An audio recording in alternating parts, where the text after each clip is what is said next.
طلع البدر علينا من ثنيات الوداع وجب الشكر علينا. اعوذ باللہ من الشیطان الرجیم.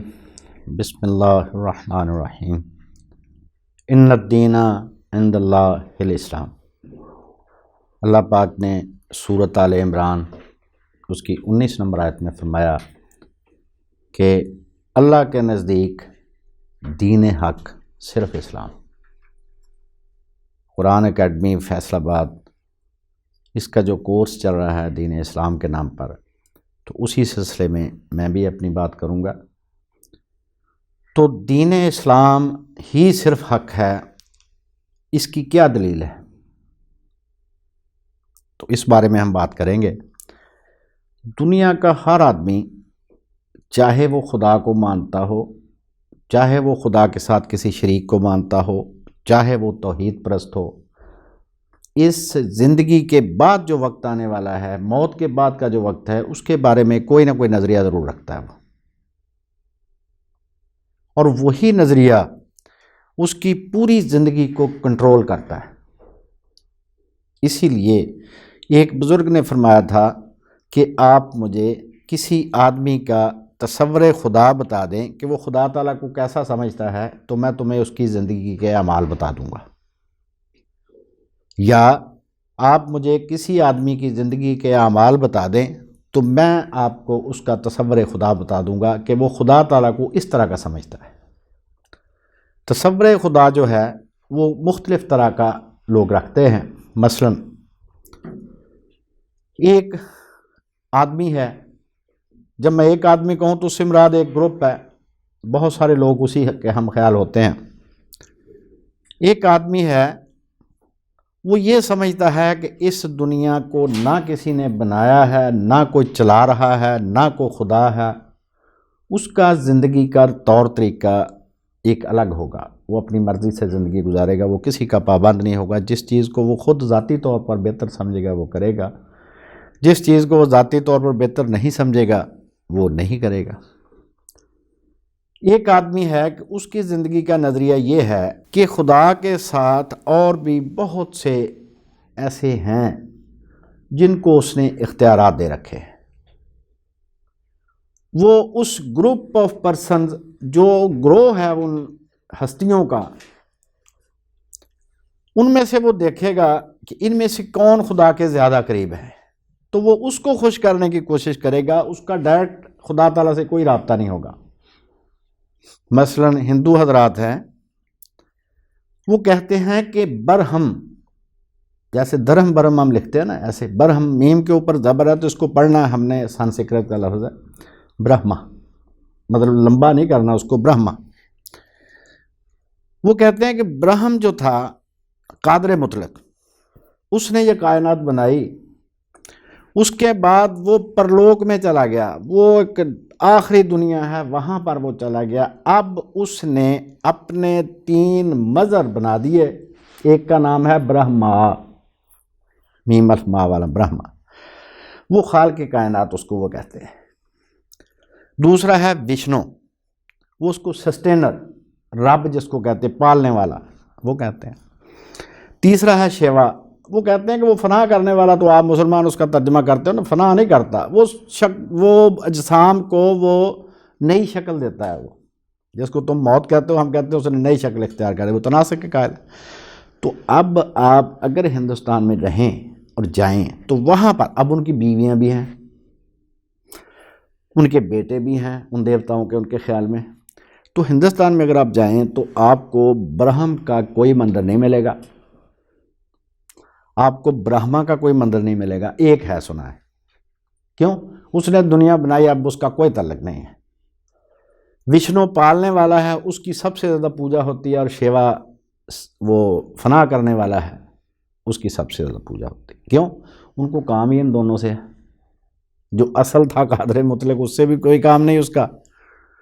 اسی طرح عیسائی حضرات ہیں. جو ہندو ہیں وہ کہتے ہیں کہ ہم خدا کی ذات میں شریک نہیں مانتے، یہ اس کے متحد ہیں، اس کے مظہر ہیں اس کے خدا کے. عیسائی حضرات کہتے ہیں کہ ہم خدا کی ذات میں شریک مانتے نہیں، وہ کہتے ہیں توحید فی التثلیث ہے، تثلیث فی التوحید ہے، وہ اس کو چھوڑیں۔ وہ تین برابر کے خدا مانتے ہیں جن کا رد قرآن مجید نے سورۃ اخلاص میں کیا ہے، وَلَمْ يَكُنْ لَهُ كُفُوًا أَحَدٌ، اور وہ کہتے ہیں یہ تینوں کفو ہیں، ان کے عقیدہ میں لکھا ہوا ہے۔ اب نہ تو ان کو جو باپ، خدا باپ، اللہ تعالیٰ اس کو وہ کہتے ہیں خدا باپ، نعوذ باللہ، ان کی میٹر میں بول رہا ہوں۔ حضرت سیدنا عیسیٰ علیہ السلام کا نام وہاں پر ہے یسوع،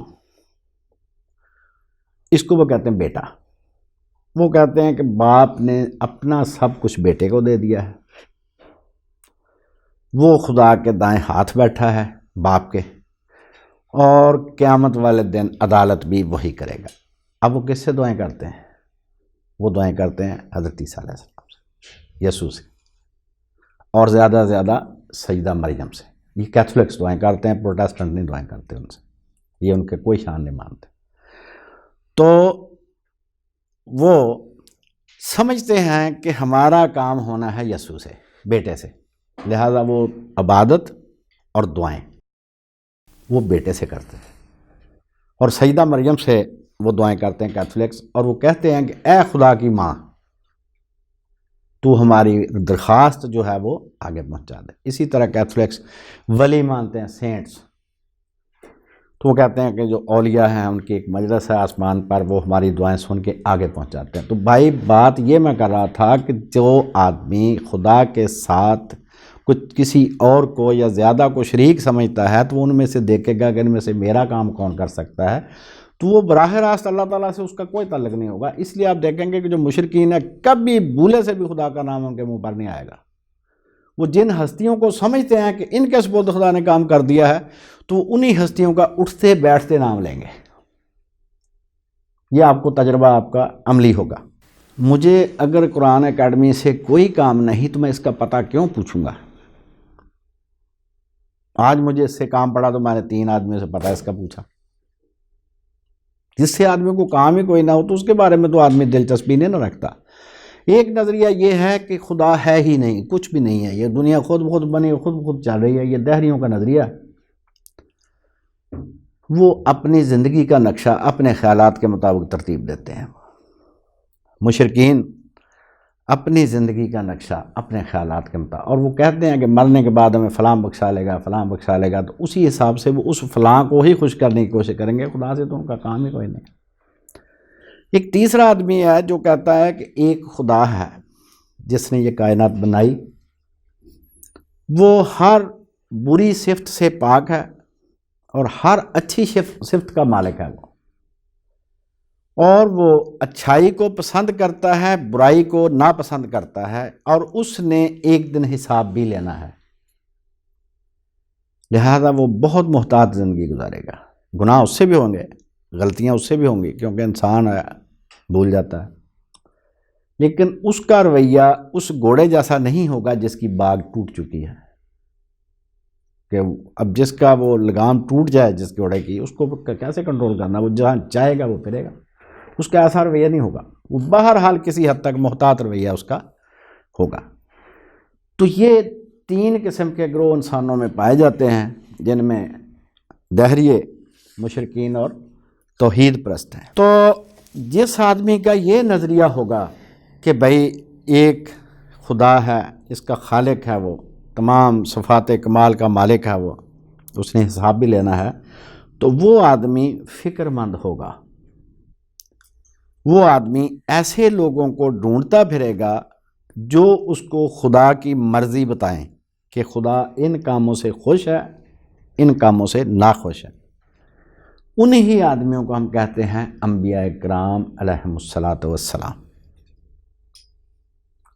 اور آپ کو یہ اب اور زیادہ بہتر طریقے سے پتہ چل گیا ہوگا کہ سیدنا ابو بکر، سیدنا عبداللہ ابن مسعود، حضرت سعد، جو شروع کے جو مسلمان تھے، انہوں نے رسول اللہ سے نہ کوئی معجزہ مانگا تھا نہ کچھ، وہ خود ہی سلیم الفطرت تھے، ان کی طبیعت بہت اچھی تھی، وہ برائیوں کو ناپسند کرنے والے تھے، انہوں نے دیکھا، بات سنی اور مان لیا۔ کسی نے معجزہ نہیں مانگا، نہ کوئی دلیل مانگی آپ سے۔ کیوں؟ ان کو فکر تھا کہ کوئی نہ کوئی اس کائنات کا مالک ہے تو اس کا ہمیں پتہ کرنا چاہیے. تو وہ جو پتہ بتانے والے ہیں اس کی مرضی اور اس کی خوشنودی اور ناخوشنودی کا، ان کو کہتے ہیں انبیاء اکرام علیہم الصلاۃ والسلام. انہی میں سے آخری نبی حضرت محمد مصطفیٰ صلی اللہ علیہ وآلہ وسلم تشریف لائے. تو یہ جو عقیدہ ہے ان لوگوں کا جو اس کائنات کا کوئی خالق مانتے ہیں اور پھر اللہ کی مرضی بتانے والوں کو ڈھونڈتے پھرتے ہیں، چاہے بعد میں علماء ہوں، اور پھر وہ ایک ان کو یہ بھی فکر ہے کہ مالک کائنات پوچھے گا کہ یہ کام تم نے کیوں کیا. تو اسی ایک تصور خدا سے توحید بھی ثابت ہو گئی، رسالت بھی ثابت ہو گئی، قیامت بھی ثابت ہو گئی. اور یہی قرآن مجید کے ٹوٹل 3 مضمون ہیں. رسالت کے تحت وہ سارے احکام ہیں جو قرآن مجید نے بیان فرمائے. تو جو تصور خدا ہوگا اسی کے مطابق آدمی زندگی گزارے گا. اب آخری رسول جو تھے علیہ الصلاۃ والسلام وہ قرآن مجید لے کر آئے. اسی قرآن مجید نے یہ دعویٰ کیا ہے ان الدین عند اللہ الاسلام. یہ سورۃ آل عمران کی تیسری سورت کی 19 نمبر آیت ہے. اسی سورت میں فرمایا اللہ پاک نے 85 نمبر آیت میں کہ جو اسلام کے سوا کسی اور دین کا طالب بنے گا تو وہ دین اس سے ہرگز قبول نہیں کیا جائے گا. مطلب اگر کوئی اور دین لے کر آئے گا کوئی آدمی تو اس سے وہ قبول نہیں کیا جائے گا. سورۃ المائدہ 5 نمبر سورت ہے، اس کی تیسری آیت میں فرمایا کہ آج میں نے تمہارے لیے تمہارا دین مکمل کر دیا اور اپنی نعمت تم پر تمام کر دی، اور اسلام کو دین کی حیثیت سے پسند کر لیا. یہ جو لفظ دین ہے اس کو آپ کہہ لیں زندگی گزارنے کا طریقہ، دی وے آف لائف. اور جب الف لام اس کے ساتھ آ جاتا ہے الدین تو اس کو ہم کہیں گے دی وے آف لائف، کہ زندگی گزارنے کا صرف یہی ایک طریقہ، اور کوئی طریقہ اب قابل عمل نہیں ہے. اور جو لفظ اسلام ہے اس کا مطلب ہے خود سپردگی، سرنڈر کر دینا، ہتھیار پھینک دینا. اور آپ جب نماز پڑھتے ہیں تو جو دوست زیادہ دفعہ رفع دین کرتے ہیں بسم اللہ، وہ بھی ثابت ہے رسول کریم علیہ السلام کم از کم ایک دفعہ تو سب کرتے ہیں نا. تو جو پہلا ہی رفع دین ہوتا ہے یہ بھی ہتھیار ڈالنے کے برابر ہوتا ہے، سرنڈر. جب بھی فوجی ہتھیار ڈالتا ہے تو وہ اپنا ہتھیار زمین پر رکھ کر ہاتھ اوپر اٹھا دیتا ہے، ہینڈز اپ جس کو کہتے ہیں. تو یہی اسلام ہے، ہینڈز اپ، کہ میں نے اپنی مرضی اپنے خدا کے سامنے چھوڑ دی. اب میں اس کی مرضی کے سوا کوئی اور کام نہیں کروں گا اور میں اپنی من مرضی اس میں نہیں کروں گا. تو یہ ہے اسلام. لفظ اسلام جو ہے یہ اب قرآن مجید نے بھی بتایا کہ سیدنا ابراہیم علیہ السلام نے بھی تمہارا نام مسلمان رکھا تھا. تو بات یہ ہے کہ جو حوالے مسلمانوں کے ہیں وہ تو ہیں. اب کیا مخالفین بھی ہمیں یہی کہتے ہیں؟ ان کا بھی یہی نظریہ کہ سیدنا ابراہیم نے مسلمان ہی نام رکھا تھا. تو ٹوری نام کا ایک پادری ہوا ہے ہندوستان میں، اس کی کتاب ہے جیوش فاؤنڈیشن آف اسلام، اس کا صفحہ ہے 104. اس پر وہ کہتا ہے کہ ابراہیم اسماعیل علیہم السلام اور عربوں کے خدا کی طرف سے آنے والے دین کا یہ لازمی حصہ تھا کہ خدا کے سامنے اپنی مرضی کو مکمل طور پر چھوڑ دینا. مطلب یہ ہمارے جو دین کے منکر ہیں وہ بھی مانتے ہیں کہ دین ابراہیمی میں پہلا کام یہی تھا کہ اپنی مرضی چھوڑ دینا، اور یہی اسلام ہے. یعنی یہی قرآن مجید کہتا ہے کہ تمام انبیاء نے اسلام ہی پیش کیا ہے، بعد والوں نے اپنے اپنے نام رکھ لیے. تو اب ان الدین جو اس کی جو ترجمہ ہے کہ اللہ کے نزدیک دین حق صرف اسلام ہے، تو سوچنے والی بات یہ ہے کہ دنیا کا ہر شخص اپنے دین کو صحیح سمجھ کر مانتا ہے. اگر وہ اس کو صحیح نہ سمجھے وہ اس کو تبدیل کر لیتا ہے. آپ دیکھتے ہیں تبدیلی مذہب والے مطلب عیسائی جو ہیں وہ مسلمان ہو جاتے ہیں، مسلمانوں میں سے کئی عیسائی ہو گئے، مرزائی ہو گئے. جس آدمی نے یہ سمجھا کہ میں جس دین پر اس وقت عمل کر رہا ہوں وہ دین اچھا نہیں ہے، اس سے فلاں دین اچھا ہے، تو وہ اس دین کو قبول کر لیتا ہے. چاہے وہ غلط کر رہا ہے، وہ صحیح کر رہا ہے، وہ بات کی بات ہے، لیکن وہ اپنا دین چھوڑ کے اس کو مان لیتا ہے. سوچنے والی بات یہ ہے کہ ہر آدمی دنیا کا جو بھی نظریہ رکھتا ہے وہ اس کو صحیح سمجھ کر مانتا ہے. تو مسلمانوں کے پاس کیا دلیل ہے کہ صرف اسلام سچا ہے؟ اس کے لیے اگر ہم قرآن مجید کی آیت پیش کریں، اگر ہم احادیث پیش کریں، تو وہ جو مخالف ہے وہ کہتا ہے کہ بھائی اگر میں قرآن کو ماننے والا ہوتا، حدیث کو تو میں مسلمان ہی ہوتا. پھر آپ کو دلیل دینے کی کیا ضرورت تھی؟ میرے ساتھ عقل سے بات کرو، کوئی عقلی دلیل دو مجھے کہ بھئی اسلام سچا ہے اور صرف اسلام سچا ہے. اس کے لیے ہم بات کر رہے تھے، اس کی ساری یہ تمہید تھی. سب سے پہلے ہمیں سچے دین کی نشانیاں یہ فراہم کرنا ہوں گی عقل کی روح سے کہ کیا دلیل ہے مسلمانوں کے پاس کہ صرف اسلام سچا ہے. اس کے لیے کیا ہے؟ ایک تو یہ کہ سچے دین کی یہ نشانی ہے. اب یہ تو ہو گیا اس کا ثبوت. اب اس ثبوت کا ثبوت بھی ہم نے پیش کرنا ہے کہ یہ ثبوت پایا بھی جاتا ہے. اس کی بھی کوئی دلیل ہے آپ کے پاس؟ کوئی ثبوت ہے کہ یہ بات یہاں پر پائی جاتی ہے؟ اس کا کوئی ثبوت ہے آپ کے پاس؟ دوسری بات کہ ہم کہہ رہے ہیں کہ یہ سچے دین کی تعلیم یہ ہے. اب بات یہ ہے کہ ہم کہتے ہیں کہ یہ تعلیم ہے ہمارے دین کی. اب اس تعلیم کا انتساب کیا اس کے دین کے بانی سے ثابت ہے؟ یہ بھی بات آپ کو آگے جا کر بہت واضح طور پر سامنے آئے گی. تعلیم کیا ہے اس سے پتہ چلے گا کہ بھئی دین کیسا ہے. اس تعلیم کا انتساب بھی ثابت ہے اس کے بانی سے جس کا نام لے رہے ہو. یہ بات ایسا تو نہیں ہے کہ بعد میں کسی نے اس کی تعلیم کو بدل دیا ہو، کسی نے اپنی تعلیم جو ہے وہ اس کے نام سے پیش کر دی ہو. یا تو اس کی تعلیم کو بدل دیا، اس میں کچھ کمی بیشی کر دی، یا اس کی تعلیم کو مکمل طور پر ختم کر کے کینسل کر کے اس نے اپنی باتیں جو ہیں وہ اس کے نام سے پیش کر دی. ایسا تو نہیں ہے. اگر کسی دین کے تعلیم جو ہے اس کے چیک کریں تو اس سچے دین کے لیے جو مندرجہ ذیل تقاضے، جو تقاضے میں بول رہا ہوں، یہ شرطیں پورا ہونا ضروری ہیں. نمبر 1،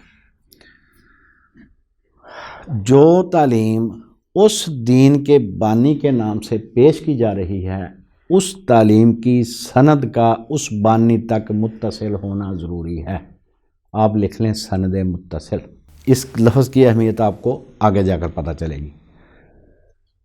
اس تعلیم کی سند جو ہے اس کے بانی تک متصل ہونا ضروری ہے. یہ عقل مانتی ہے کہ نہیں مانتی؟ ہم کہتے ہیں کہ یہ وزیر اعظم نے یہ بات کہی ہے. اب اس کا ثبوت دینا پڑے گا کہ واقعی وزیر اعظم نے کہی ہے کہ نہیں کہی. اگر اس نے نہیں کی، آپ خود سے بنا رہے ہیں، تو یہ چاہے کہ کتنی قیمتی بات ہو وہ سرکاری بات نہیں ہو سکتی. لیکن اگر اس کا انتصاب ثابت ہو جائے تو پھر ٹھیک ہے، وہ بات جیسی بھی ہوگی وہ سرکاری بات ہوگی. تو دین کی کسی کی جو تعلیم پیش کی جا رہی ہے اس کی سند کا اس کے بانی کے ساتھ تک متصل ہونا ضروری ہے. دوسری بات کہ چونکہ تعلیم جو ہے یہ پوری امت کی ضرورت تھی، لہٰذا اس کا ایک آدھ راوی نہ ہو کہ صرف ایک آدمی کہے کہ یہ قرآن مجید ہے، میرے پاس جو ہے نا قرآن مجید، یہ مجھے رسول اللہ دے کے گئے تھے. اب قرآن مجید ہے ضرورت پوری امت کی. ایک آدمی نہیں کہہ سکتا کہ یہ مجھے وہ دے کے گئے تھے. وہ پوری امت کہے کہ ہاں یہ قرآن مجید ہے ہمارا. اب جیسے آپ کے پاس ہے عبارت اس کی، وہ شیعہ ہوں، سنی ہوں، کوئی بھی گروپ ہو، سب کے پاس ایک ہی عبارت ہے. ترجمہ تشریح اس کا اپنا اپنا جو بھی کرتے رہیں، عبارت ایک ہے. حتیٰ کہ مرزائیوں کے پاس بھی یہی عبارت ہے. تو پوری امت کہہ رہی ہے کہ یہ عبارت متفق علیہ ہے.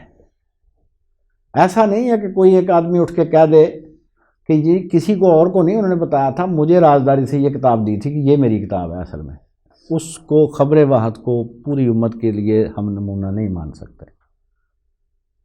اس تعلیم کا پوری امت میں چرچا ہونا ضروری ہے، سب مانیں کہ یہ اس کے بانی کی تعلیم ہے. لہٰذا اس کو ہم کہیں گے تواتر. پہلا تھا سند متصل، اور دوسرا ہے کہ اس تعلیم کا تواتر ہونا ضروری ہے. ایک تو کہیں انقطاع نہ آئے کہیں بھی، اور دوسرا اس کا ایک آدھ آدمی نہ بتائے، اس کے بہت سارے آدمی بتائیں کہ بے رسول اللہ نے فرمایا تھا اللہ ایک ہے. اب پوری امت کے آپ کسی گھاس کاٹنے والے سے پوچھ لیں، کسی پی ایچ ڈی سے پوچھ لیں، وہ یہی کہے گا. چاہے وہ کسی صوبے کا رہنے والا، کسی ملک کا رہنے والا، مسلمان کا بچہ ہو، تو وہ حتیٰ کافروں کو بھی یہ پتا کہ مسلمانوں کا یہ مسئلہ کہ اللہ ایک ہے. تو اس کو کہتے ہیں تواتر، کہ ایک آدھ راوی نہیں ہے، سب کے سب اس کے راوی ہیں اور سارے کے سارے ایک ہی بات کر رہے ہیں. اور ایک ذہن میں یہاں آپ نے جو بیٹے میں کر رہا ہوں یہ آپ کو پریکٹیکل لائف میں کام دیں گی. آپ ایک بات یہ بھی لکھ لیں کہ تواتر کسی مشہور گپ کو نہیں کہتے. مثلا 2000 سال سے 2 قوموں کا تواتر آ کے عیسیٰ علیہ السلام کو پھانسی دی گئی تھی، لیکن قرآن نے انکار کیا. اگر ہم تواتر کی بات کریں، آپ سے کوئی غیر مسلم کہے کہ بھئی آپ تو ایسے زبانی کلامی آپ سارا جمع خرچ کرتے ہیں، آپ ہمارے تواتر کو تو مانتے نہیں. 2000 سال سے ہم کہہ رہے ہیں، 2018 سال ہو گئے ہمیں کہتے ہوئے.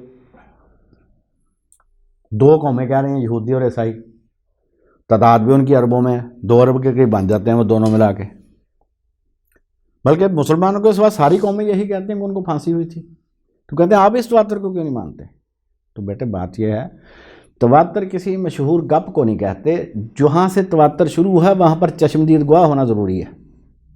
اور جب آپ کی پھانسی کا وہ بتاتی ہیں اناجیل، وہاں پر ان میں سے کوئی نہیں تھا، نہ یہودیوں میں سے کوئی تھا، نہ عیسائیوں میں سے کوئی تھا. یہ بعد والی گپ انہوں نے خود جوڑی ہے. وہ جیل کا عملہ ان کو اندر آنا دیتا تھا. ابھی جب جیل میں پھانسی ہوتی تو کیا جانے دیتے ہیں وہ باہر والوں کو؟ وہاں پر ان کی اناجیل بتاتے ہیں کہ کوئی آدمی وہاں پر، وہ جو کہتا ہے نا، غالب نے کہا تھا کہ آدمی ہمارا بھی کوئی دم تعزیر بھی تھا. پھانسی کے وقت کوئی نہیں تھا ان میں سے، اس لیے انہوں نے گپ بنائی ہے بعد میں. یہودیوں نے اپنی خفت مٹانے کے لیے، کیونکہ ان کو تو اللہ نے اٹھا لیا، انہوں نے اپنی خفت مٹانے کے لیے کہہ دیا جی ہم نے اس کو پھانسی دے دی تھی. لاش کہاں گئی؟ لاش ہم نے وہاں پر دبائی تھی، وہ تیسرے دن وہ غائب ہو گئی وہاں سے. چلو مدعا غائب. تواتر کسی مشہور گپ کو نہیں کہتے. حضور علیہ السلام جنگ سے واپس آ رہے تھے، پانی ختم ہو گیا تھا، صرف 1 پیالہ پانی پورے لشکر میں سے جمع ہوا. 1400 کا لشکر تھا، آپ نے اس میں 1400 کے سامنے دست مبارک رکھا تھا اور اس میں سے پانی ابلا تھا. اس کو کہتے ہیں تواتر، کہ 1400 آدمی دیکھ رہا ہے، انہوں نے پیا خود، ان کو شک نہیں رہا اس معجزے میں. انہوں نے اپنے جانوروں کو پلایا، انہوں نے اپنی مشقیں بھری، انہوں نے اپنے برتن بھرے. پھر آپ نے پوچھا کہ کوئی رہ تو نہیں گیا، پھر آپ نے اپنا رستے مارگ اٹھایا اس میں سے. تو بات یہ ہے کہ سند متصل ہو اور سند بھی واحد نہ ہو، تواتر ہو اس میں، کہ پوری امت کی ضرورت کا مسئلہ تھا تو پوری امت کے لوگ جو اس بات کی گواہی دیں کہ ہاں یہ ہمارے دین کی تعلیم ہے، یہ ہمارے بانی نے دی تھی. جب یہ ثابت ہو جائے کہ تعلیم متصل بھی ہے، متواتر بھی ہے، تو بھائی اب اس کے اجزاء کو چیک کرنا پڑے گا ہمیں. یہ نہیں کہ اس میں ڈاکے مارنے کی تعلیم دی گئی ہو، اس میں برے کام کرنے کی، اس میں شرک کی تعلیم دی گئی. تو ہم دیکھیں گے کہ کیا اس تعلیم میں انسانوں کی زندگی کے ہر شعبہ کے بارے میں ہدایات ہیں. کہیں ایسا تو نہیں کہ صرف رہبانیت سکھائی گئی ہو، کہیں ایسا تو نہیں کہ صرف مادہ پرستی سکھائی گئی ہو. کیا زندگی کے ہر شعبے کے بارے میں اس کے بانی نے کو اپنا نمونہ پیش کیا ہے؟ جیسے رسول کریم علیہ السلام ہے، تہجد گزار سے لے کر میدان جنگ کے جنرل تک، جج، دنیا جہان کی جتنے بھی شعبے ہیں زندگی کے، ان سب میں آپ کی ذاتی تعلیم کا ہمارے پاس نمونہ موجود ہے. ذاتی عمل کا نمونہ موجود ہے کہ گھر کیسے چلاتے ہیں، بیوی بچوں کے ساتھ کیا سلوک ہے. صرف ایک شعبے داری کرنے والے ایک نیک آدمی کی حیثیت سے، عبادت گزار کی حیثیت سے آپ کی زندگی نہیں ہے، آپ نے عملاً پوری زندگی کے ہر شعبے میں کام کر کے دکھایا. تو کیا اس دین میں جو ہمیں پیش کر رہا ہے کوئی بھی آدمی، کیا اس میں یہ زندگی کے مختلف شعبوں کے بارے میں کوئی ہدایت عملی نمونہ کو موجود ہے؟ ایک. اب تورات شریف ہے، اس میں آخرت کا ہی کوئی ذکر نہیں ہے. جو موجودہ ہے، جو اصل ہوگی اس میں تو ہوگا. جو ہے بائبل، پرانے عہد نامے میں آخرت کا کوئی ذکر نہیں ہے، لہذا وہ نامکمل تعلیم ہے. جو اناجیل ہیں، نیا عہد نامہ ہے، اس میں اس زندگی کو گزارنے کے بارے میں کوئی تعلیم موجود نہیں کہ آپ نے تجارت کیسے کرنی، جنگ کیسے لڑنی، فلاں. بس یہی ہے جی، جو آپ کے دائیں گال پر مارے، بائیں گال اس کے آگے. ایک دن بھی پوری قوم نے اس پر عمل نہیں کیا 2000 سال میں. تو پہلی بات یہ ہے، اس کے جب ہم اجزاء چیک کریں گے کہ کیا اس میں زندگی گزارنے کے لیے ہر شعبے کے بارے میں ہدایات موجود ہیں.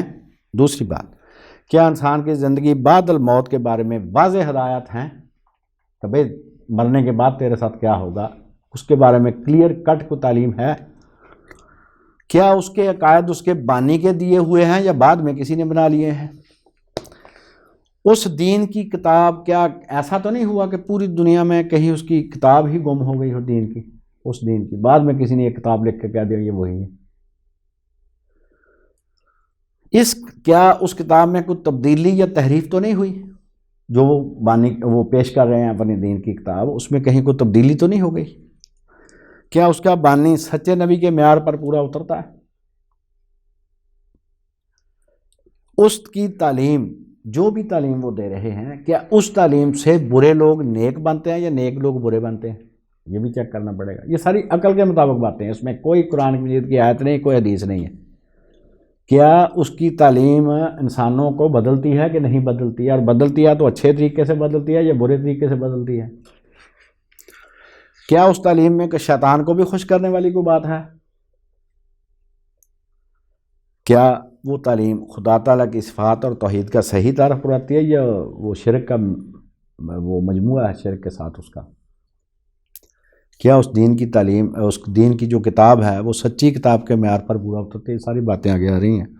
اب ہم دیکھتے ہیں کہ اسلام اور دوسرے ادیان جو موجودہ الہامی اور آسمانی مذاہب ہونے کا دعویٰ کرتے ہیں، ان کی کیا پوزیشن ہے؟ تو اسلام جو ہے اس کی ساری تعلیم رسول کریم علیہ السلام نے دی ہے، خود آپ دین مکمل کر کے گئے ہیں، اور آپ علیہ السلام تک اس کی سند متصل بھی ہے اور متواتر بھی ہے کہ پوری دنیا کے مسلمانوں کو پتہ ہے کہ اللہ ایک ہے، کعبہ ہمارا قبلہ ہے، قرآن مجید خدا کی کتاب ہے، رسول اللہ کے نبی ہیں، فرشتے ہیں، قیامت ہے۔ یہ تو مطلب جو عقائد ہیں وہ تو اعمال، نماز، روزہ، حج، زکوٰۃ، کسی سے پوچھ رہے جس نے پوری زندگی وہ نماز نہیں پڑھی وہ بتایا گا کہ نمازیں 5 ہیں مسلمانوں کی۔ تو یہ جو ہمارے عقائد اور اعمال ہیں یہ سارے متواتر ہیں، جن پر ضرورت ہے، جن کی ضرورت ہے، اور جن پر مدار نجات ہے، جن پر نجات ہماری ہونی ہے، وہ سارے کے سارے متواتر ہیں۔ پھر حضور علیہ السلام تک یہ متصل ہیں، متواتر ہیں۔ کبھی ایسا دنیا میں وقت نہیں آیا کہ مسلمان دنیا سے ختم ہو گئے ہوں یا قرآن مجید دنیا سے گم ہو گیا ہو، ایسا کبھی نہیں ہوا۔ چونکہ وہ تعلیم امت کے ہر فرد کی ضرورت تھی، لہذا امت کے افراد کے عمل کے ذریعے بھی تواتر چلا آ رہا ہے۔ کتابوں میں تو لکھی ہوئی ہے، حدیث کی کتابوں میں، قرآن مجید میں ایک عملی تواتر بھی لگاتار چلا آ رہا ہے کہ مسلمان نماز پڑھ کے دکھا رہے ہیں، روزہ رکھ کے دکھا رہے ہیں، حج کر کے دکھا رہے ہیں، عمرہ کر کے دکھا رہے ہیں۔ تو یہ عملی تواتر بھی اس کے ساتھ ساتھ اس کی تائید بھی کرتا ہے، اس کو مضبوط بھی کرتا ہے۔ تواتر کا سب سے اعلیٰ درجہ جو ہے وہ اسلام کی تعلیم کو حاصل ہے کہ اس وقت 1 ارب سے بلکہ 1.25 ارب کے قریب ہیں مسلمان، وہ اس پر عمل کر رہے ہیں۔ تو عملی تواتر جو ہے ہر دور میں کروڑوں افراد کا اس کو حاصل ہو رہا ہے۔ اب دیکھتے ہیں کہ اس کی سند بھی متصل ہے، تواتر بھی ہے، تو اس کی باقی ضرورتیں بھی پوری ہو رہی ہیں جو عقل کے مطابق دین حق میں ہونی چاہیے۔ صرف اسلام ہے جس نے دین اور دنیا اور آخرت کے ہر شعبہ کے بارے میں واضح ہدایت دی ہیں، باقی کسی دین میں یہ ہدایت نہیں پائی جاتی۔ اور میں اس لیے نہیں کہہ رہا کہ میں مسلمان ہوں، یقین کریں ہم نے خود چیک کر کے دیکھ لیا اس کو، ان کی کتابوں کو۔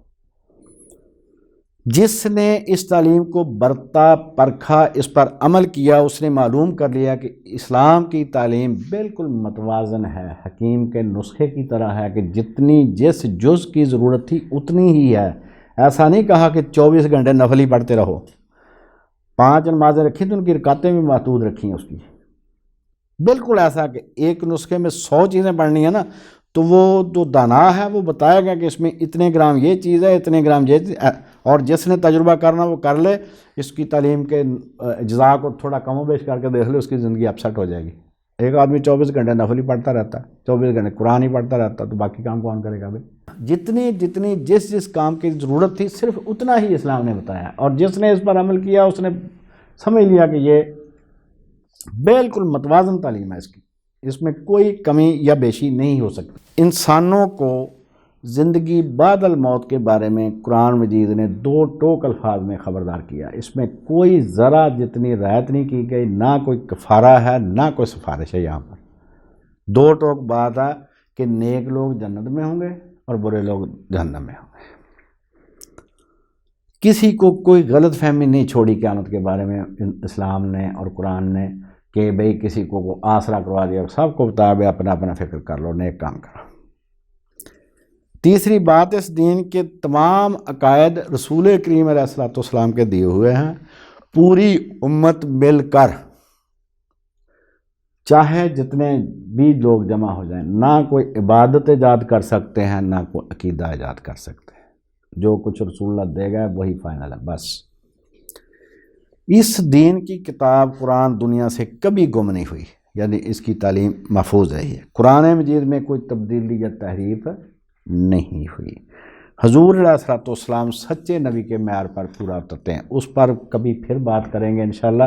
مختصر یہ ہے کہ سچے نبی کا عقلی معیار یہ ہے، پاک تعلیم، معجزات، سچی پیش گوئیاں، تعلیم پر عمل کرنے والوں کی زندگی بدل جائے، کہ وہ کتنے ہزاروں سالوں سے بگڑے ہوئے لوگ تھے وہ ولی اللہ بن گئے، صحابہ کرام جو تھے آپ کی تعلیم سے۔ کردار آپ کا بے داغ، میں یہاں کا رہنے والا ہوں، میں اگر چوک میں کھڑا ہو کر کہوں گا کہ لوگوں مجھ میں کمی بتاؤ تو پورا شہر آ جائے گا مجھے بتانے کے لیے کہ تم میں یہ بھی کمی یہ بھی، اور رسول اللہ نے اسی شہر میں جہاں پر آپ نے 40 سال گزارے، آپ نے اسی شہر میں کھڑے ہو کر کہا تھا قد لبثت فیکم عمرہ، میں نے تم میں ایک عمر گزاری ہے، مجھ میں کمی ہے تو بتاؤ۔ اور کافروں نے جنگیں تو لڑی ہیں ان کے ساتھ، لیکن کمی کوئی نہیں بتائی ان میں کہ تم میں کمی یہ تھی، آپ نے کبھی جھوٹ بولا، آپ نے کبھی بات دھیان دی، کبھی ایسی نہیں بات۔ کردار پاک ہو، بے عیب کردار جو تھا وہ رسول کریم علیہ السلام کا تھا۔ سخی ہونا ضروری ہے، قول و فعل ایک ہونا ضروری ہے، صادق اور امین ہونا ضروری ہے، اور کسی قسم کا اجر نہ چاہے۔ جو رہنما ہے، جو نبی ہے، وہ کسی قسم کا اپنی امت سے اجر نہ چاہے۔ یہ 14 دفعہ آیت آئی ہے قرآن مجید میں، مختلف انبیاء کرام علیہم السلام نے کہا اپنی قوم سے کہ میں تم سے اپنی تبلیغ کے بدلے میں کوئی اجر نہیں چاہتا۔ پھر طاقتور لوگوں کی مخالفت کرتے ہیں نبی، وہ کبھی بھی حکومت کا اور طاقتور لوگوں کا ساتھ نہیں دیتے، تبلیغ میں کسی قسم کا خوف نہیں کرتے، وہ چاہے وہ ایک ہوں، چاہے ان کے ساتھ امت ہو چاہے نہ ہو، وہ جو بات ان پر وحی کے ذریعے پہنچی ہے وہ اس کو امت تک پہنچا دیتے ہیں، چاہے لوگ ان کو شہید کر دیں، چاہے ان کے ساتھ جنگیں لڑیں۔ پھر یہ بات بھی ذہن میں رکھیں کہ نبی کے دعویٰ میں تدریج نہیں ہوتی، وہ سٹیپ بائی سٹیپ نبی نہیں بنتا کہ پہلے مجدد بنے پھر آہستہ آہستہ وہ نبی بن جائے، ایسے نہیں ہے۔ نبی پہلے دن نبی ہوتا ہے، وہ جب غار حرا سے آتا ہے تو ایک ہی لفظ کہتا ہے کہ مجھے اللہ نے اپنا رسول مقرر کر دیا، بس، اور اسی پر ساری زندگی پھر ایک ہی دعوے پر کام رہتا ہے۔ کبھی ایسا نہیں ہوتا کہ آپ میری کتابوں میں سے جہاں جہاں لفظ نبی لکھا ہوا ہے اس کو کاٹا ہوا خیال فرما لیں، ایسے کبھی نہیں نبی کہتا۔ نبی نے ایک دن کہہ دیا کہ میں نبی ہوں، اور پہلے دن کہتا وہ نبی ہوں، اور پھر اس پر وہ ہمیشہ قائم رہتا ہے۔ تو نبی جو ہے وہ سٹیپ بائی سٹیپ نبی نہیں بنتا، پہلے دن نبی ہوتا ہے، اس کے دعویٰ میں تدریج نہیں ہوتی سچے نبی کے دعویٰ میں۔ اسلام جو ہے وہ انسان کو آخرت کا بارے میں فکر مند کرتا ہے اور گناہ سے روکتا ہے، یہ بھی اس کے سچے ہونے کی ایک نشانی ہے۔ اسلام کی تعلیم میں شرک اور گناہ کی تعلیم نہیں ہے، یہ بھی اس کے سچے ہونے کی نشانی ہے۔ اسلام نے خدا کی ذات اور صفات کا صحیح تعارف کرایا کہ وہ بے عیب اور ہر صفت کمال کا مالک ہے، اس میں کوئی کمی نہیں، کمی آگے آ رہی ہے، جو کمی کہتے ہیں وہ آگے آ رہی، تو یہ بات بھی اس بات کا ثبوت ہے کہ اسلام سچا دین ہے۔ اسلام کی کتاب جو ہے وہ سچی کتاب کے معیار پر پوری اترتی۔ سچی کتاب کی نشانیاں جو عقل کی روح سے علماء نے طے کی ہیں وہ یہ ہیں، یہ مسلمان علماء کی میں بات نہیں کر رہا، عیسائی علماء، میں ان کے نام اس لیے نہیں لے رہا کہ میں نے ایک جگہ پر نام ان کے لیے تو بعد میں انہوں نے کہا جی ہم سمجھتے تھے کہ آپ گرجے میں بیٹھے ہوئے ہیں۔ تو جو ان کے بڑے علماء ہیں، فاؤنڈر ہے ان کا پیٹرسن سمایت ہے، اور سارے یہ ڈی ڈی ہیں، ڈاکٹر آف ڈوینٹی، الہیات کے پی ایچ ڈی، عقائد کے پی ایچ ڈی، دینی تعلیم کے پی ایچ ڈی، یہ سارے ڈی ڈی ان کا نام۔ ڈاکٹر مرکس ڈارٹس امریکہ میں اس نے لیکچر دیے، پیٹرسن سمایت بائبل کا الہام اس کی کتاب چھپی 1911 میں اس کی مرکس ڈارٹس کی کتاب چھپی۔ یہ ایف سی کالج جس کے نام پر ڈاکٹر مسٹر فورمین، اس کی ان سب نے، پادری عماد الدین مرتاد تھا، اس نے جو سچے نبی کے یا سچی کتاب کے معیار طے کیے ہیں، تو ان سب کے بارے میں جو متفقہ ان کے پوائنٹس ہیں وہ میں آپ کو بتا رہا ہوں۔ مسلمانوں نے جو کیا سو کیا، میں دوسروں کی بات کر رہا ہوں کہ بھائی آپ نے جو سچی کتاب اور سچے نبی کا جو معیار طے کیا عقل کے روح سے، اس پر صرف اور صرف رسول کریم علیہ الصلوۃ والسلام پورا اترتے ہیں۔ بہرحال سچی کتاب کی جو نشانیاں ان میں یہ ہے کہ سب سے پہلے یہ کہ اس کا یہ ضروری ہے کہ وہ کتاب کسی نبی کی دی ہوئی ہو۔ غیر نبی کی کتاب کو ہم سچی کتاب نہیں کہیں گے کہ اس طرح وہ قابل عمل ہو پوری امت کے لیے۔ اس کی سند نبی تک متصل اور متواتر ہو، اور اس کا اصل متن محفوظ ہو، تب جا کے وہ سچی کتاب کے معیار پر پوری، نبی کی دی ہوئی ہو، اس کا انتصاب ثابت ہو، اور اس کا متن محفوظ ہو۔ یہ معیار تھا۔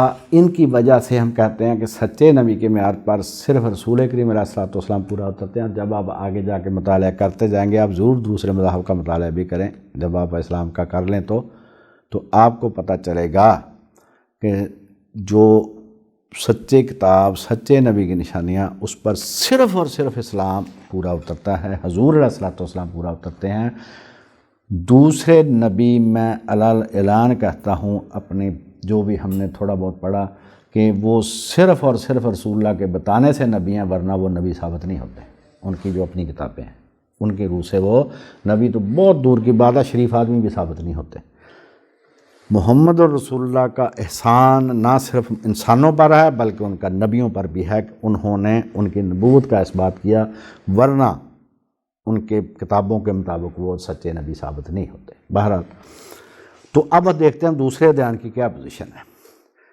جو تعلیم موجودہ بڑے ادیان، عیسائیت ہے، یہودیت ہے، ہندوازم ہے، بدھ مت ہے، جو تعلیم دی جا رہی ہے، یہ ان کے علماء کہتے ہیں کہ یہ ان کے بانیوں کی تعلیم نہیں ہے، یہ بعد والوں نے گھڑ کر ان کے نام لگا دی۔ یہ آپ ذہن میں رکھنا، یہ ہم نہیں کہتے، وہ خود ہی کہتے ہیں۔ آگے آ رہے ہیں حوالے۔ ان کے بانیوں کی تعلیم نہیں ہے۔ ایک تو ہم اس لیے ان کو سچا اب دین نہیں جانتے ہیں۔ دوسری بات، ان کے مذہب کی جو تعلیم ہے اس کی نہ ان کے بانی تک سند پہنچتی ہے، نہ ہی اس سند کا کوئی تواتر ہے۔ سند ہی نہیں ہے تو تواتر کہاں سے ہوگا؟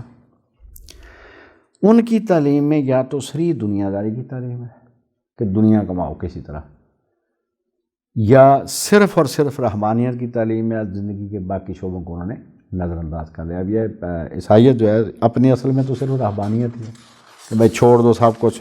ایک لڑکے نے پوچھا، اے استاد، جیسے ہم کہتے ہیں نا یا رسول اللہ، وہ صحابہ کرام کہتے تھے، تو ان کا محاورہ جو ہے وہ ہے، اے استاد میں کیا کروں کہ میں اللہ کا پیارا بن جاؤں؟ تو آپ نے اسے کہا، آپ کے ذمہ یہ لگایا گیا سیدنا عیسیٰ علیہ السلام، اور آپ نے اسے کہا کہ جو کس تیرے گھر میں مال ہے وہ سارا کچھ بیچ کے خیرات کر کے میرے پیچھے آ جا۔ تو وہ نوجوان غمگین ہو کر واپس چلا گیا کیونکہ وہ بہت مالدار تھا۔ حضور نے تو ایسا نہیں کہا کسی کو، بلکہ حضرت سعد بن ابی وقاص جب بہت زیادہ بیمار ہوئے ہیں تو آپ ان کی عیادت کے لیے تشریف لے گئے، تو انہوں نے کہا کہ یا رسول اللہ اب مجھے زندگی کی امید نہیں ہے، تو میں اپنا سارا مال اللہ گرا کے خیرات کرنا چاہتا ہوں۔ آپ نے کہا نہیں، بالکل نہیں، اپنے وارثوں کو بھوکا مت مار، 1/3 سے زیادہ کہ میں وصیت کرنے کی اجازت نہیں دوں گا تجھے۔ مطلب آپ نے قابل عمل تعلیم دی ہے، ایسی نہیں کہ ہوائی قلعے اور شیخ جیلی کی باتیں، ایسی باتیں نہیں آپ نے کی۔ تو جو موجودہ جتنے مذاہب ہیں وہ یا تو صریح دنیا داری کی تعلیم دیتے ہیں، مثلا یہ بدھ مت ہے، اس کا آخرت سے کوئی لینا دینا نہیں ہے۔ یہودیت ہے، اس کا آخرت سے کوئی لینا نہیں، وہ کہتے ہیں جی حضرت ابراہیم نے ہمیں بخشوا لینا ہے، ہمارے بزرگ ہمیں بخشوا لیں گے، ہمیں کوئی نہیں، ادھر دنیا کماؤ۔ عیسائی تو کہتے ہیں کہ تسبیح پکڑو جنگل میں چلے جاؤ، خانقاہ میں بیٹھ جاؤ بس۔ بدھ مت کا کچھ آخرت کا تصور ہی نہیں ہے وہ۔ تو یہ جو ہیں، یہ نامکمل تعلیم والے جو ہیں، یہ مذاہب جو ہیں یہ ہمیں بتاتے ہیں۔ اس کے بعد ان کے جتنے عقائد ہیں وہ ان کے بانی کے دیے ہوئے نہیں ہیں۔ یہ بہت حیران کن بات ہوگی آپ کے لیے۔ اصل میں مسلمانوں کو اپنے پاس جو ملا ہے وہ بہت آسانی سے مل گیا، ان کو قدر نہیں ہے اس کی۔ یہ سمجھتے ہیں دوسروں کے پاس بھی ایسے ہے، دوسروں کے پاس ایسے نہیں ہے۔ عیسائیوں کے 3 مشہور عقیدے ہیں، نکایا کا عقیدہ ہے، رسولوں کا عقیدہ ہے، اتھانیس کا عقیدہ ہے۔ ایک 325 سال بعد بنایا گیا حضرت عیسیٰ کے، ایک 750 سال بعد بنایا گیا، اور ایک 850 سال بعد بنایا گیا۔ یہ صورتحال ہے ان کے عقیدے۔ اب بتائیں کہ اب کوئی آدمی اٹھ کے کہے کہ مسلمانوں کا یہ عقیدہ، تو مسلمان پوری دنیا کے اس کا انکار کریں گے۔ یہ عقیدے تو وہ جو حضور دے گا بس۔ ان کے 3 عقیدے ہیں، اور تینوں کے تینوں سینکڑوں سال بعد انہوں نے بنائے۔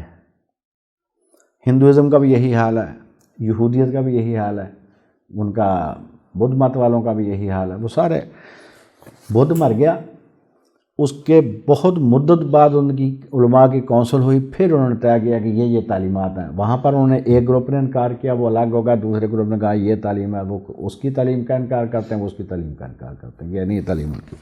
تو کسی کے پاس ان کے بانی کی اصل تعلیم محفوظ نہیں ہے۔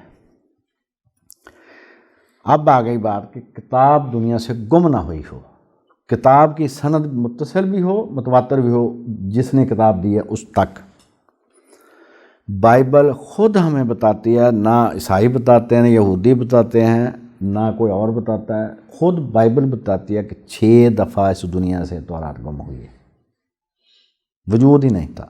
وہ کہتا ہے کہ مجھے 357 سال کے بعد آج تورات سٹور سے ملی ہے۔ اب آپ کو میں یہ بتاؤں آ کے کہ یہ 357 سال پرانی کتاب مجھے یہاں سے ملی ہے سٹور سے، تو آپ مانیں گے؟ آپ کہیں گے یار پتہ نہیں اس نے کہیں سے لکھ کے خود ہی نام لگا دی اس نے۔ 6 دفعہ تورات مکمل طور پر دنیا سے گم ہو چکی۔ اس کے بعد وہ کہتے ہیں کہ عزرا کہان، جن کو ہم عزیر علیہ السلام کہتے ہیں، انہوں نے جی اپنے حافظے سے لکھوائی۔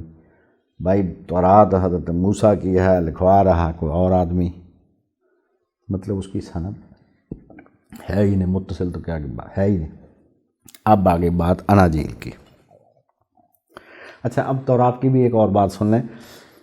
قرآن مجید کہتا ہے کہ یہ یہودی اور عیسائی جو اہل کتاب ہیں، یہ اپنی کتابوں میں لگاتار تحریف کرتے رہتے ہیں۔ اب اس پہ بڑھیاں وہ جناب ناراضگی کا اظہار کرتے ہیں۔ وہ ویلنٹائنز جوش انسائکلوپیڈیا، ویلنٹائنز جوش انسائکلوپیڈیا، پیج ہے اس کا 585 اور 586۔ جو انسائکلوپیڈیا اس میں جو مقالے لکھتے ہیں نا، بہت بڑے عالم ہوتے ہیں اس شعبے کے، تو اس کا یہودی عالم نے لکھا اس میں کہ وقت کی ضرورت اور مزاج کے مطابق ہم تورات کے احکام میں تبدیلی کرتے رہتے ہیں۔ یہ نبی امی کی صداقت کی ایک دلیل ہے کہ حضور علیہ الصلوۃ والسلام نے نہ یہ انجیل تورات دیکھی تھی، نہ آپ پڑھتے پڑھاتے تھے، آپ علیہ الصلوۃ والسلام امی تھے، عرب میں تھے، سفر آپ نے کوئی نہیں کیا، کہیں نہیں کسی سے ملے، تو وہاں پر بیٹھ کے آپ نے بتا دیا کہ یہ لگاتار تبدیلی کرتے ہیں۔ اس کا مطلب آپ کو خدا نے بتایا تھا، اور پھر چلو پہلے کر لی تھی، اب بھی بعد آ جاتے، تو وہ اب لکھتا ہے، وہ یہ 100 سال پہلے کا زیادہ سے زیادہ لکھتا۔ وہ کہتا ہے کہ بھائی ہم وقت کی ضرورت اور مزاج کے مطابق اس کی عبارت جو ہے اس کو تبدیل کرتے رہتے ہیں تورات کی۔ اب باغ جی اناجیل، ہمارے ذہن میں یہ ہے، یا آپ کے ذہن میں ہوگا کہ یہ سیدنا عیسیٰ علیہ السلام کی لکھوائی ہوئی کوئی ہے، ان پر جو نازل ہوئی تھی۔ وہ کہتے ہیں کہ وہ خود انجیل تھے، انجیل کہتے ہیں خوشخبری کو، ان پر کوئی کتاب نازل نہیں ہوئی، ان کی ہم نے سوانح عمری لکھی ہے۔ تو 4 سوانح عمریاں ہیں، ایک نے ان کو یہودی ثابت کرنے کی کوشش کی ہے، دوسرے نے ان کو خدا ثابت کرنے، اس طرح اپنی اپنی ضرورت، اور وہ خود لکھتے ہیں کہ ضرورت کے مطابق ہم نے علیحدہ علیحدہ انجیل لکھی ہے۔ اصل میں آپ پڑھیں گے نا وہ ان کا علم بھی، تو پھر آپ کو اسلام کی قدر ہوگی۔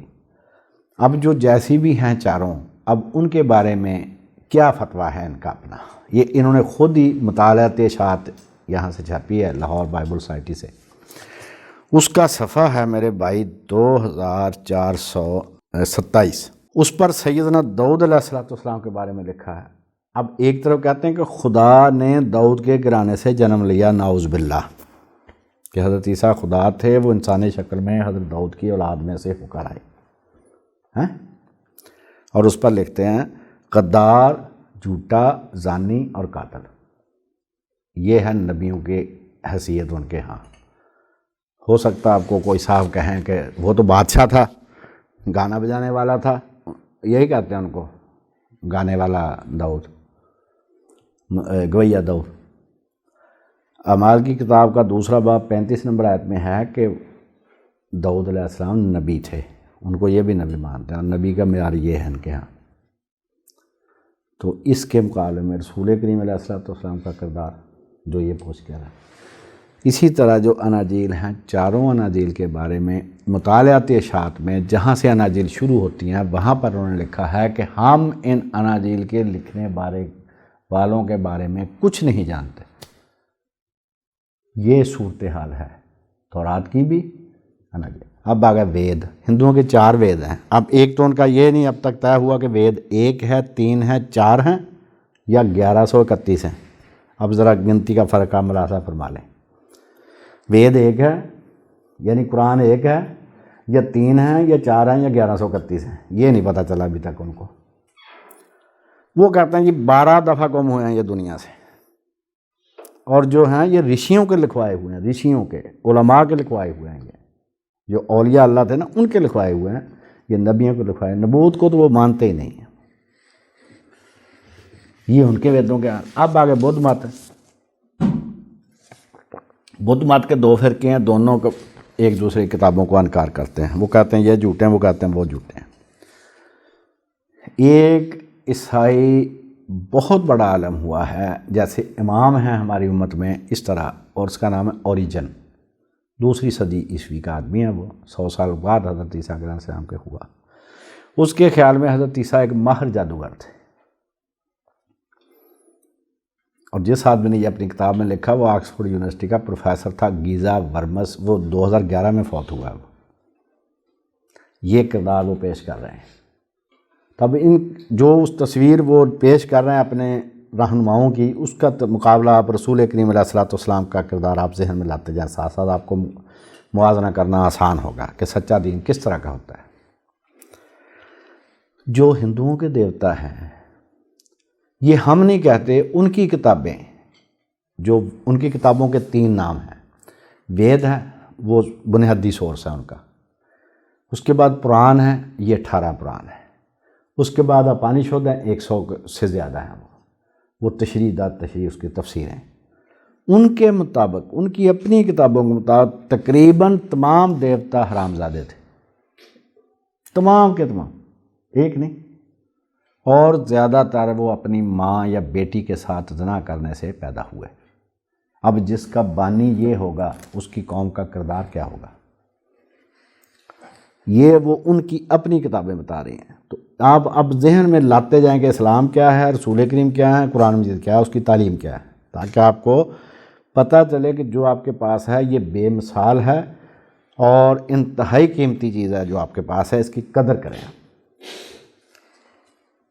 اب ان کی جو ہے عیسائی حضرات کی تعلیم، جو پروٹیسٹنٹس کا بانی لوتھر ہے وہ کہتا ہے کہ تو چاہے ایک دن میں 1000 دفعہ قتل کر، 1000 گناہ کر، 1000 دفعہ بدکاری کر، اگر تو مسیح پر ایمان رکھے کہ مسیح میری خاطر پھانسی چڑھ گیا تھا تو تیری نجات ایسے ہی یقینی ہے جیسے خود مسیح کی نجات یقینی ہے. اس سے بڑا کوئی گناہ کا لائسنس ہو سکتا ہے؟ حضور علیہ الصلوۃ والسلام نے فرمایا تھا کہ فاطمہ میں تیری سفارش نہیں کر سکوں گا قیامت والے دن، نیک کام کرنا. تو یہاں پر کیا ہے کہ آپ کو لائسنس دے دیا گیا. اور جو پال ہے ان کا بہت، جو اصل بانی ہے اس کا عیسائیت کا، کیونکہ اصل جو عیسائیت تھی وہ ختم ہو گئی تھی، پال نے شریعت منسوخ کر دی تھی. ایک آدمی تھا پال، اس نے اور اپنا ایک دین دیا تھا. تو وہ کہتا ہے کہ پاکوں کے لیے سب کچھ پاک ہے. تیتس کے نام اس کا خط ہے. وہ کہتا ہے کہ پاکوں کے لیے سب کچھ جو مرضی کھاؤ. اور ایک آدمی نے اس کا ترجمہ لاہور میں کیا ہے اور کمال کیا ہے. وہ ایک شیعہ صاحب ہیں، اس نے اپنے ماننے والوں کو یہ تسلی کروائی ہے، لائسنس کیسے دیا ہے. اس نے کہا جی حیدر حیدر کیتی رکھ، جو مرضی کھادی پیتی رکھ، پاکوں کے لیے سب کچھ پاک ہے. یہ تعلیم وہ دے رہے ہیں، اور ہم نہیں کہتے، ان کی کتابوں میں موجود ہے. پھر ان کے ہاں شرک کی تعلیم ہے.